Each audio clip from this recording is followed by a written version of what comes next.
Okay, cool.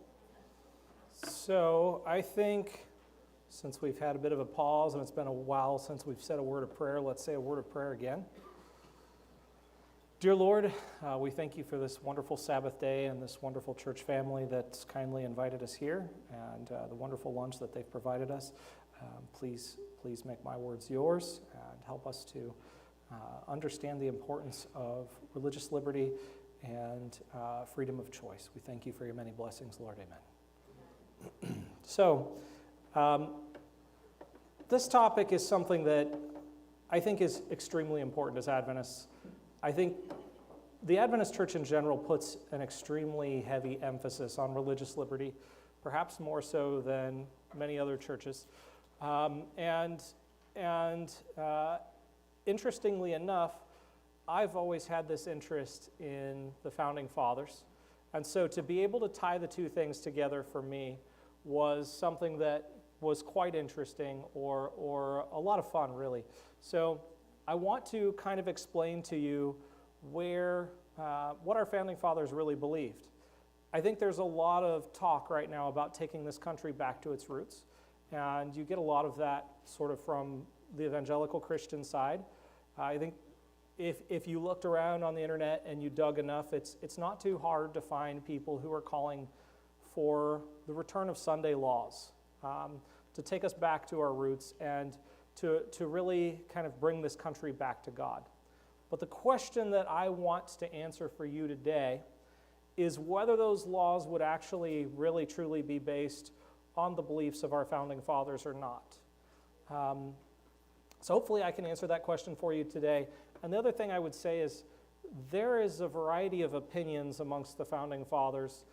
While I think the majority of them were for religious liberty, some of them maybe not necessarily in the same way that you and I see that. So my goal is to show them as they were rather than necessarily in a lens that I want you to see them.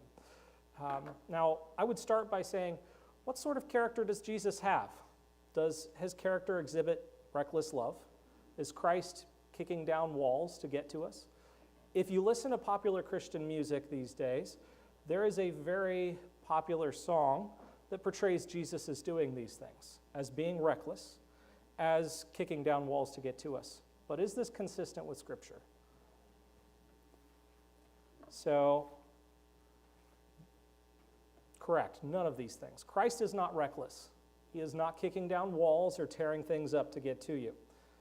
He says in Revelation, "Behold, I stand at the door and knock. If any man hears my voice and opens the door, I will come into him, and I will sup with him, and he with me." Can I gain salvation through things I'm forced to do? Absolutely not. Remember John 3:16, "For God so loved the world, he gave his only begotten Son, that whosoever should believe in him shall not perish, but have everlasting life." You must believe with your own free will. No man can compel you. Not even God will force you. Remember, Jesus stands at the door and he knocks. Consider 2 Corinthians 3:17. "Now the Lord is that Spirit, and where the Spirit of the Lord is, there is liberty." Thus we can surmise God is not only the embodiment of love, but also the embodiment of liberty. How fitting is it then to discuss the American Founding Fathers and their takes on religious liberty? My goal today, again, is to leave you with an impression of how they handled that idea. There's a little quote from Ellen White I felt was appropriate. "We are not doing the will of God if we sit in quietude, doing nothing to preserve the liberty of conscience."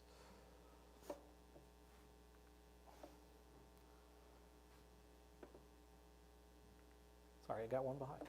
The Seventh-day Adventist Church strongly believes in religious freedom for all people. A person's conscience, not government, should dictate his or her choice to worship or not worship. That's from Adventist.org. According to the ACLU, there are 3,500 different religious groups in America. That's a lot of religious groups. That's a lot of different ideas and beliefs.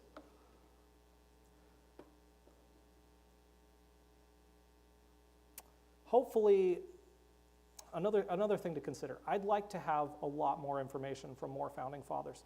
The stuff that I found I had to dig pretty heavily for, and I'd like to have something from every founding father. I don't have that yet. Perhaps even some founding mothers, if you will. John Adams' wife, Abigail Adams, significantly influenced his life and his beliefs. And so, certainly there's some important beliefs from the ladies as well. Hopefully, we can add to this in the future. So, what better place to start than with the founding father, if you will, George Washington. Washington was unusual amongst founding fathers because he did not have a formal education. His work was initially that of being a land surveyor. He did not have children of his own, but he was a stepfather, and he adopted 2 children as well. He was a general of the Continental American Army, and he was the first president. This picture shows the Touro Synagogue. It is the oldest synagogue in the United States. It's found in Newport, Rhode Island. It's built in 1763. This synagogue is still standing.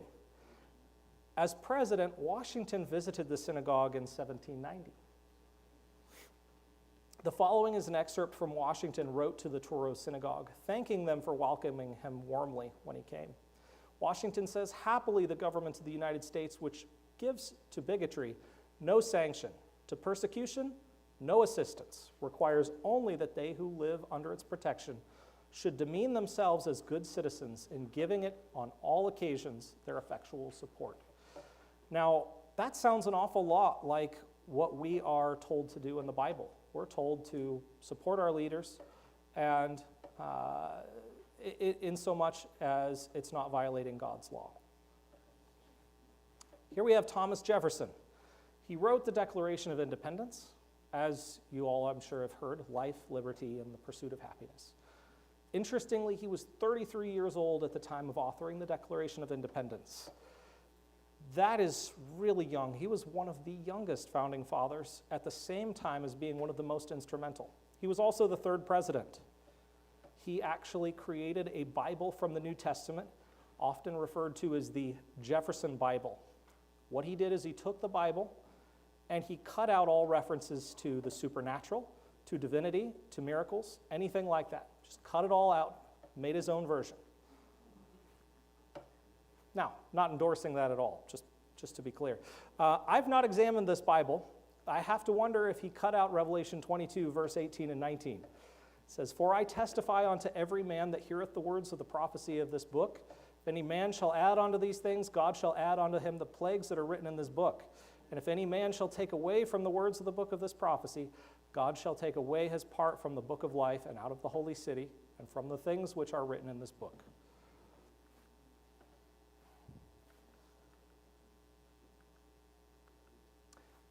So, Thomas Jefferson, he had 2 accomplishments he noted as sort of the most important things in his life. One was the Declaration of Independence. I'm sure you would have guessed that. The second was actually something called the Virginia Statute for Religious Freedom. This was penned in 1779 with the goal of establishing religious freedom in Virginia. Jefferson considered this is the most important thing. He wanted it on his gravestone. Curiously, this gravestone's in Columbia, Missouri, which is basically where I'm from. Jefferson did not live in Columbia, Missouri. I don't know if I can recall the story off the top of my head, but I think it's kind of cool that it's there. So, here are a few excerpts I think are valuable from the Virginia Statute for Religious Freedom. "The opinions and beliefs of men depend not on their own will, but they follow involuntarily the evidence proposed to their minds. That all evidence to influence it, meaning the religion or beliefs of man, by temporal punishments or burdens or civil incapacitations, tend only to beget habits of hypocrisy and meanness, and are a departure from the plan of that holy author of our religion, who being Lord of both body and mind, yet chose not to propagate it by coercions on either, as was in his almighty power to do, but to extend its influence upon reason alone." Now, if we think about this, right, in the sort of mark of the beast sense, when the government's telling us what to do and we do it, but we are not necessarily in it, that's like getting that mark on the hand, right? The opinions of men are not the object of civil government, nor are they under its jurisdiction. Now, Jefferson started this work, but it was ultimately James Madison who secured its adoption by the Virginia legislature in 1786. It's still part of Virginia's constitution now, and it's not only been copied by other states, but it was the basis for the religion clauses in the Constitution's Bill of Rights. This one is an excerpt from a letter Jefferson sent to the Danbury Baptist Association. During his presidency, Jefferson's thought to have written in his entire life somewhere between 19 and 20,000 letters. Obviously, some are more important than others, but really interesting thing, there's actually a project that is called the Papers of Thomas Jefferson. It has 18,000 of his letters.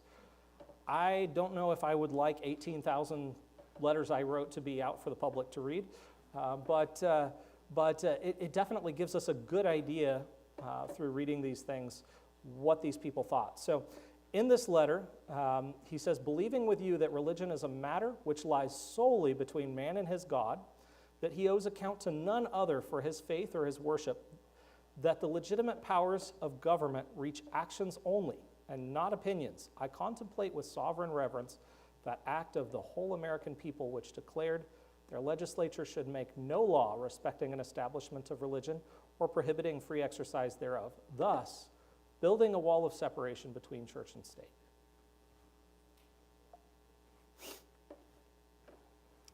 For brethren, ye have been called unto liberty, only use not liberty for an occasion to flesh, but by love serve one another. Galatians 5:13. This one's Patrick Henry. Patrick Henry is famous for the saying, give me liberty or give me death. I'm sure you guys have heard that one before. Like Jefferson, Madison, Lee, and others, he was also a Virginian. He penned something called a bill establishing a provision for teachers of the Christian religion. This bill would have set aside government funds to support some religions or ministers of religions for the state of Virginia. Specifically, this is kind of interesting, not Quakers or Mennonites, though. Madison called this bill a dangerous abuse of power. Madison stated that General Assembly does not have the authority to create such laws. This bill failed to pass. Instead, Jefferson's statute for religious freedom that we talked about before was enacted, which supported religious liberty. Here's James Madison. James Madison was the fourth president. He played a pivotal role in the formation of the Constitution and Bill of Rights. He was, of note, opposed to Hamilton's changes to American economic policies. He was a Virginian, like many others we've already talked about as well. This is an excerpt from the Memorial and Remonstrance. So that bill that Patrick Henry introduced, this is him arguing against it. So it says, essentially, we hold it for fundamental and undeniable truth that religion, or the duty which we owe to our Creator, and the manner of discharging it can be directed only by reason and conviction, not by force and violence.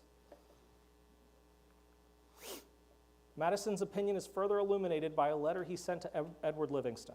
Edward Livingston was a congressman, first in New York, then Louisiana, and his father, Judge Robert Livingston, was an important founding father. And in a government of opinion like ours, the only effectual guard must be found in the soundness and stability of the general opinion of the subject.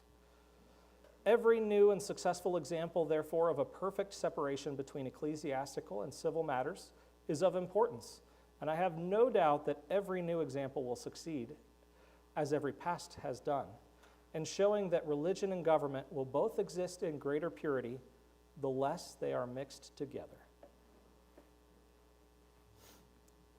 This is Ben Franklin. Do any of you guys have bifocals on today? Ben Franklin is credited with developing bifocals. He was thought of as being one of the foremost scientists and inventors of his time. He also, like Washington, did not receive a formal education. He invented many things other than that, including lightning rods, a type of stove, special swim paddles, he loved to swim, and a musical instrument called a glass harmonica. He was a long-term diplomat from America to France, and he was instrumental in gaining an alliance with France, which likely had a major effect on the war. There's a glass harmonica. You could probably look it up on YouTube and see what it sounds like. Franklin liked to make social clubs. He had this idea that people could come together and better society. He worked to set up things like volunteer firefighting associations and libraries so that people would have access to books and learning. One such organization he created was called the Junto. This was also referred to as the Leather Apron Club. It was composed mostly of tradesmen or small businessmen with the aim of mutual self-improvement. I think it's fair to suggest that these rules implied a solid appreciation for religious liberty from Franklin. These questions are as follows. Do you have respect or disrespect for any current member? Do you love mankind in general, regardless of religion or profession? Do you feel people should ever be punished because of their opinions or mode of worship? Do you love and pursue truth for its own sake? He had a friend, he had many friends, but he had a friend by the name of Richard Price, who was a Welsh nonconformist, if you will, minister, who was actively involved in both the American and French revolutions. This is an excerpt from a letter Franklin wrote to him. When religion is good, I conceive that it will support itself, and when it cannot support itself, and God does not take care to support, so that its professors are obliged to call for the help of the civil power, 'tis a sign I apprehend of its being a bad one. John Adams, we mentioned him earlier. Adams is from Braintree, Massachusetts. He studied at Harvard, subsequently became an attorney. It's quite interesting that the Boston Massacre, where some British troops slew 5 American colonists, Adams actually defended them in court, and successfully as well, which was a very unpopular decision and essentially destroyed his career in law. Fortunately, he was able to be a diplomat after that. He actually died the same day as Thomas Jefferson. Can any of you guys guess which day it was? July 4th, 1826. His last words were, "Thomas Jefferson survives." So this is an excerpt from the Massachusetts Constitution. He had a pretty significant hand in writing this, or was very involved in its creation. It's the right as well as the duty of all men in society, publicly and at stated seasons, to worship the Supreme Being, the great Creator and Preserver of the universe. And no subject shall be hurt, molested, restrained in his person, liberty, or estate, for worshiping God in the manner and season most agreeable to the dictates of his own conscience, or for his religious profession or sentiments, provided he doth not disturb the public peace or obstruct others in their religious worship. This one's a bit longer. I will not read the whole thing to you, but it in part is similar to Patrick Henry's bill. So this might give us a little bit of pause as to whether Adams was 100% pro-religious liberty, because it sort of echoes Patrick Henry's request previously. So society should make suitable provision at their own expense for the institution of public worship of God, and for support and maintenance of public Protestant teachers of piety, religion, and morality in all cases where such provision shall not be made voluntarily. So basically, he's encouraging the formulation of this government fund to support Protestant church leaders.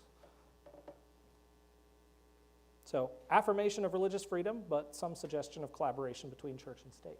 Here we have the Barbary Wars. So the Barbary Wars were a series of wars fought by the United States, Sweden, and the Kingdom of Sicily against the Barbary states and Morocco of North Africa in the early 19th century. Basically, what happened here was American trade and shipping was being attacked repeatedly by state-sponsored pirates.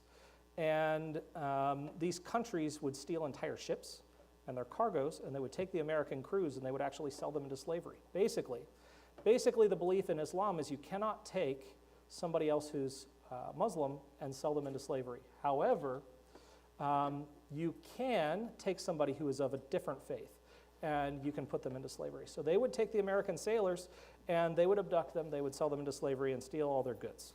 So what would happen is the European governments would get together and they would pay these countries massive sums of money, like, hey, leave our our troops alone, or leave our ships alone, our trade, stuff like this. And they would just throw this big amount of cash at them. And it became more and more exorbitant to the point that, a fledgling country like America, we were not very well to do at the time. They really couldn't afford it. So you might ask, why are we talking about that? So there's a treaty that was formed early on, before the wars really kicked off. And this treaty was ratified by John Adams. Now, it wasn't written by John Adams, but he signed it off. So if you or I sign something off, generally speaking, there's some level of sort of tacit approval there. And what this states in this treaty is, as the government of the United States of America is not in any sense founded on the Christian religion, as it has in itself no character of enmity against the laws, religion, or tranquility of Mussulmen, that means Muslims, and as the said states have never entered into any war or act of hostility against any Mohammedan, again Muslim, nation, it is declared by the parties that no pretext arising from religious opinion shall ever produce an interruption of the harmony existing between the two countries. Now, note that this is before the wars, right? This is when they're making treaties and they're paying them off. But for John Adams to sign something that says, hey, we're not really founded as a Christian religion, especially when Adams was perhaps one of the less deistic founding fathers, is of significant interest, I think. This individual, John Jay, was actually our first Supreme Court justice. He was a signatory of the Declaration of Independence, and he was actually descended from the Huguenots that we were talking about earlier. Remember the St. Bartholomew's Day massacre. He had a specific distrust for Catholics, suggesting religious tests of them to become citizens or be able to vote, in which religious tests that he tried to put into law, they were defeated. But interestingly enough, he actually supported in some of his writings, we talked about Edward Livingston before, he supported the idea of blue laws. So here, essentially, he says, can any of our governments be rightfully restrained from providing for the observance of the Sabbath, which the sovereign of the universe has instituted and which our Savior has assured us was made for man? So obviously, he was not exactly pro-religious liberty either. Samuel Adams. Samuel Adams is also one of the sort of more important founding fathers, if you like. He was a cousin to John Adams. He helped John Hancock and others to create an organization called the Sons of Liberty. This was a clandestine political organization in the 13 colonies. If you've heard of like the Tea Party, these guys were pretty heavily involved in that. He called for non-cooperation with the British as early as 1768, ultimately resulting in the occupation of Boston and culminating in the Boston Massacre of 1770, which British soldiers that we talked about earlier, they were threatened or harassed by an unruly mob until they finally fired into the crowd, killing 5 colonists. Interesting fact about Samuel Adams, he and his wife were presented with the gift of a slave girl, and he and his wife immediately freed her. They're like, nah, we're not doing that.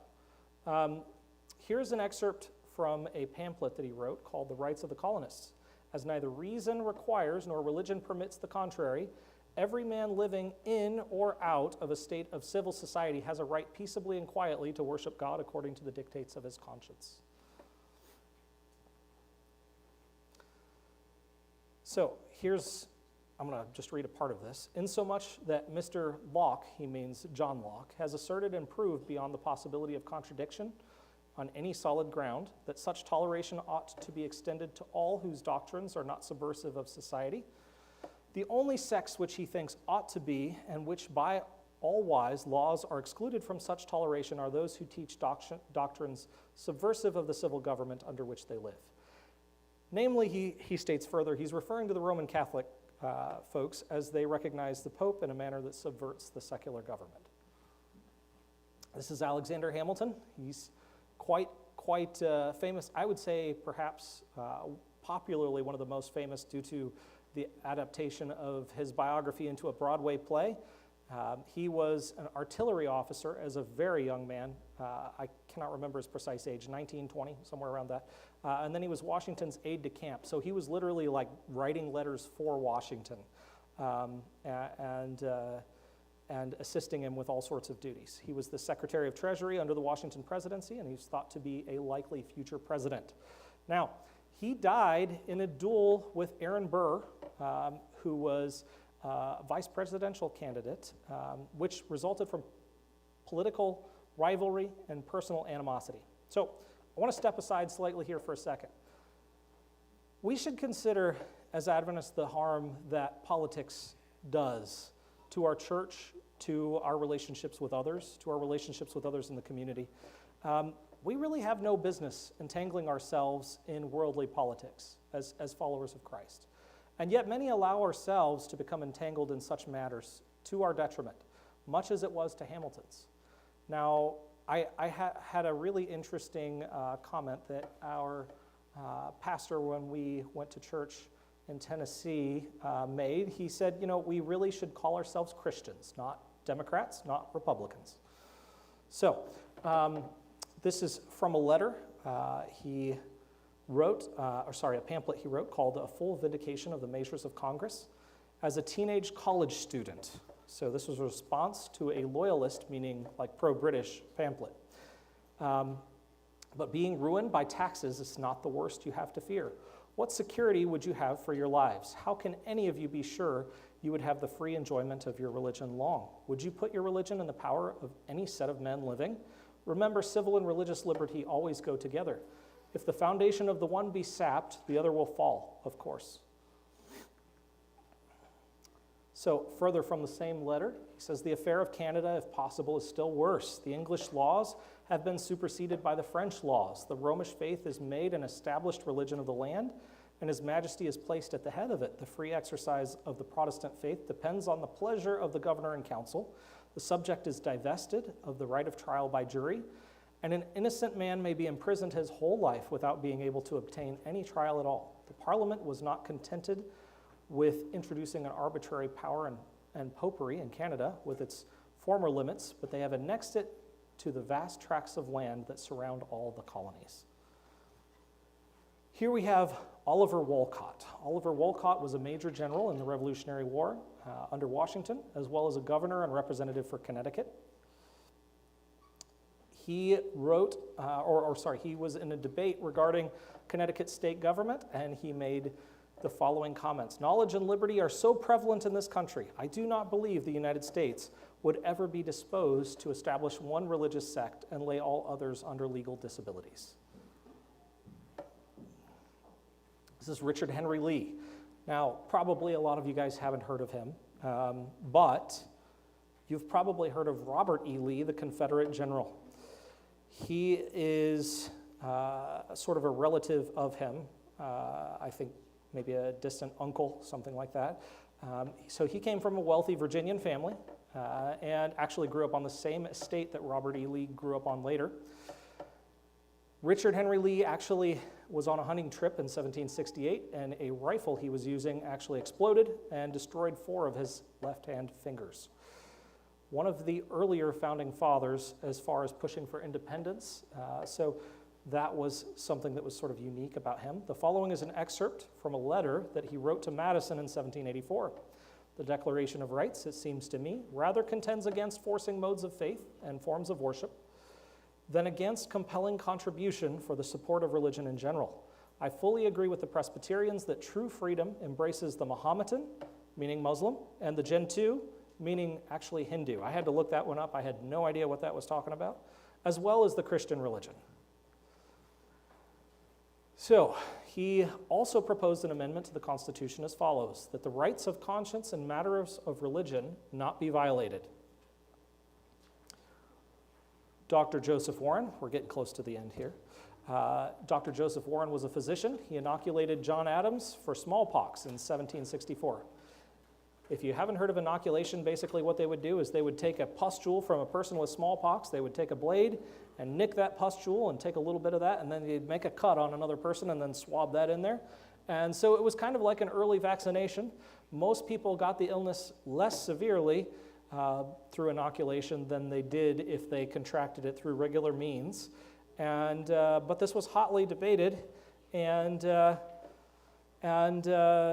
there's good evidence that it was very effective as far as reducing smallpox. So he actually passed away at 1775, so early on in the war, at the Battle of Breed's Hill, often referred to as Bunker Hill.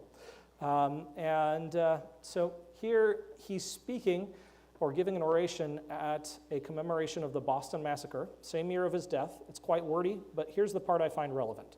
The British have impiously dared to force religion, the daughter of the King of Heaven, to become a prostitute in the service of hell.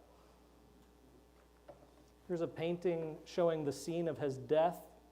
It's romanticized, of course, but at Breed's Hill. Here's an interesting founding father, Thomas Paine. He was an immigrant to America in 1774, so he moved here just right before the war. He coined and encouraged the use of the term United States of America. He wrote a pamphlet referred to as Common Sense. This pamphlet was widely distributed amongst the colonies, and it helped catalyze the idea for independence. All proceeds from his pamphlet were actually donated to the Continental Army. So he sort of put his money where his mouth was. This is from a publication he made called The Rights of Man. Definitely not going to read this whole thing, but he said, by engendering the church with the state, a sort of mule animal, right? A mule is a combination of a donkey and a horse. So by engendering the church with the state, a sort of mule animal capable only of destroying and not breeding, is produced called the church established by law. It's a stranger even from its birth to any parent mother on which it's begotten, and whom in time it kicks out and destroys. And here's a quote from Ellen White on religious liberty. This principle we in our day are firmly to maintain. The banner of truth and religious liberty held aloft by the founders of the gospel church and by God's witnesses during the centuries which have passed since then has, in this last conflict, been committed to our hands. We are to recognize human government as an ordinance of divine appointment and teach obedience to it as a sacred duty within its legitimate sphere. But when its claims conflict with the claims of God, we must obey God rather than men. God's word must be recognized as above all human legislation. A "thus saith the Lord" is not to be set aside for a "thus saith the church" or a "thus saith the state." The crown of Christ is to be lifted above the diadems of the earthly potentates. So, pray for your leaders. We're called to pray for them regardless of whether we like them or what they do. Pray for Trump and his cabinet. Pray for your state leaders. Pray for your local leaders. This does not mean you have to agree with what they do. Remember, in Timothy, Paul says, Therefore I exhort first of all that supplications, prayers, intercessions, and givings of thanks be made for all men, for kings, and all who are in authority, that we may lead a quiet and peaceable life in godliness and reverence. And I would point, if Paul's saying this at that time, he's not talking about just leaders, right? He's talking about the Jewish leaders and the Roman leaders. They were not good folks. They were not kind folks. They were not kind to Christians. They were very, very awful to anybody they did not like or did not play well with. And one last thing from Ellen White. David prayed, "It's time for thee, Lord, to work, for they have made void thy law." This prayer is no less pertinent at the present time. The world has gone astray from God, and its lawless state should strike terror to the heart and lead all who are loyal to the great King to work for a reformation. The papal power is thought to change the law of God by substituting a spurious Sabbath for that of Jehovah. And all through the religious world, the false Sabbath is revered, while the true one is trampled beneath unholy feet. So, anyway, that is the extent of it. Thank you for your attention. If everybody can stand up and stretch. See, I know that these Sabbath afternoon programs, everybody has just had lunch. Everybody's feeling the carb load a little bit.